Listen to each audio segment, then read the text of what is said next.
చూసుకుందాం, దమ్ముంటే అరెస్ట్ చేసుకోండి, నేను ఎక్కడికి పోను, ఇక్కడే ఉంటానంటూ స్టేట్మెంట్లు ఇచ్చిన మాజీ మంత్రి అంబటి రాంబాబు ఈసారి ఏమాత్రం బయటపడలేకపోయారు. గతంలో 2-3 సార్లు అరెస్ట్ అంచుల దాకా వెళ్లినా ఎక్కడో ఒక దశలో వ్యవహారం ఆగిపోయింది. ఈసారి మాత్రం ఏమైందంటే రాజకీయ వర్గాల విశ్లేషణ ప్రకారం పరిస్థితులు పూర్తిగా భిన్నంగా ఉండటమే ప్రధాన కారణం. అరెస్టుకు భయపడనని చెప్పే అంబటి రాంబాబు చివరికి బుక్ అయ్యారని, దీని వెనుక ఉన్న పరిణామాలు ఏంటి అనే చర్చ ప్రస్తుతం ఏపీ రాజకీయ వర్గాల్లో చర్చనీయాంశంగా మారింది.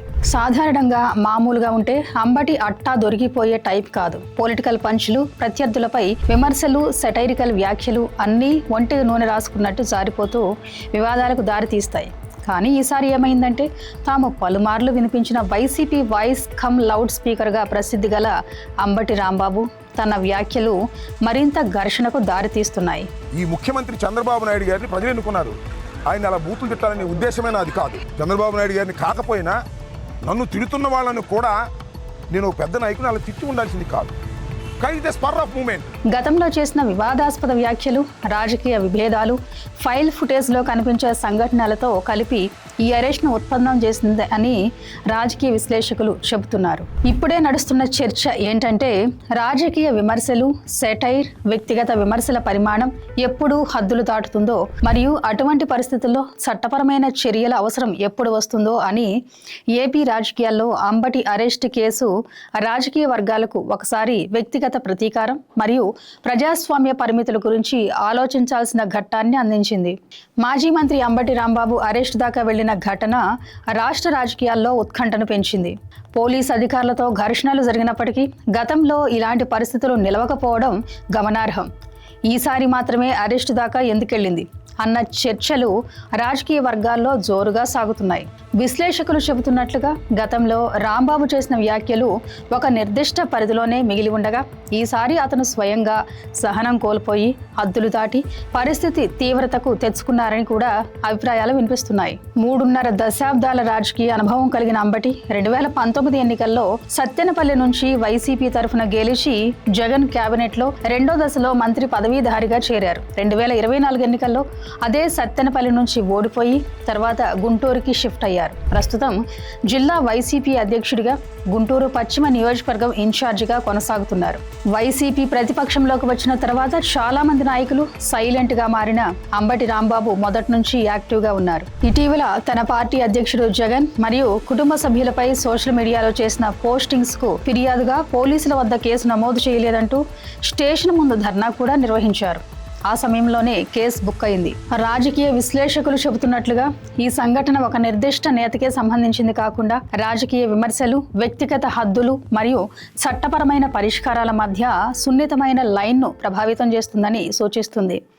ఇలాంటి ఉద్రిక్త ఘటనలు కొనసాగితే రాష్ట్ర రాజకీయాల్లో ప్రతిచర్యల రాజకీయాలు ఇంకా ఎక్కువగా వెలుగులోకి వస్తాయని భావిస్తున్నారు. జగన్ రెంటపాళ్ల పర్యటన సందర్భంగా పోలీసులు అమర్చిన రూల్స్ ను ఉల్లంఘించారంటూ గుంటూరు, సత్తెనపల్లిలో కేసులు నమోదయ్యాయి. అప్పటి నుంచి రాంబాబు తరఫున కూటమి ప్రభుత్వం తనను టార్గెట్ చేసిందని ఆరోపణలు వినిపిస్తున్నాయి. ఇక పార్టీ పిలుపునిచ్చిన కార్యక్రమాల్లో అంబటి రాంబాబు ఆందోళనలు చేపట్టినప్పుడు 2 సందర్భాల్లో పట్టాభిపురం సిఐతో తీవ్ర వాగ్వాదాలు కూడా జరిగాయి. రెండోసారి పోలీసులు కేసు పెట్టినప్పుడు అతనిపై గట్టి సెక్షన్లు నమోదయ్యాయని, అవసరమైతే అరెస్ట్ అవకాశం ఉందని రాంబాబు తెలిపారు.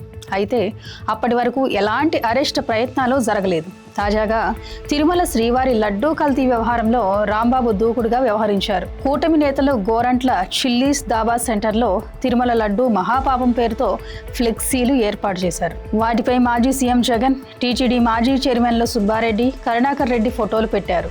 అన్నెసరిగా చట్ట వ్యతిరేకంగా మాజీ ముఖ్యమంత్రి బొమ్మలు వేసి ఫ్లెక్సీలు కట్టారు చట్ట వ్యతిరేకంగా. దీనిపై అంబటి రాంబాబు ఫ్లెక్సీల దగ్గర నిరసన కార్యక్రమం నిర్వహించి 24 గంటల్లోపు తొలగించకపోతే తానే తీసేస్తానంటూ వార్నింగ్ ఇచ్చారు. మీరు దయచేసి తీసేయండి 24 అవర్స్లో, లేకపోతే మేమే వచ్చి తీస్తామో అని చెప్పాం.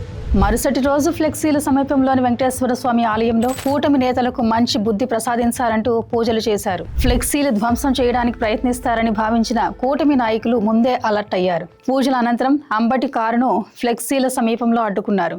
అప్పుడే పరిస్థితి ఉద్రిక్తమైంది. అంబటి వెనక్కు తగ్గకుండా రివర్స్ అవ్వడానికి దిగకపోవడంతో, గత ఘటనలతో పోలిస్తే ఈసారి సహనం కోల్పోయి మాట్లాడటంతో మేటర్ మొత్తం తేడా కొట్టింది. రాజకీయ విశ్లేషకులు అభిప్రాయం చెబుతున్నట్లు ఇది కేవలం ఒక నాయకుడి వ్యక్తిగత అసహనం కాదు. రాజకీయ విమర్శలు, వ్యక్తిగత హద్దులు, చట్టపరమైన పరిష్కారాల మధ్య సున్నితమైన లైన్ను ప్రభావితం చేస్తున్న సందర్భం అని పేర్కొంటున్నారు.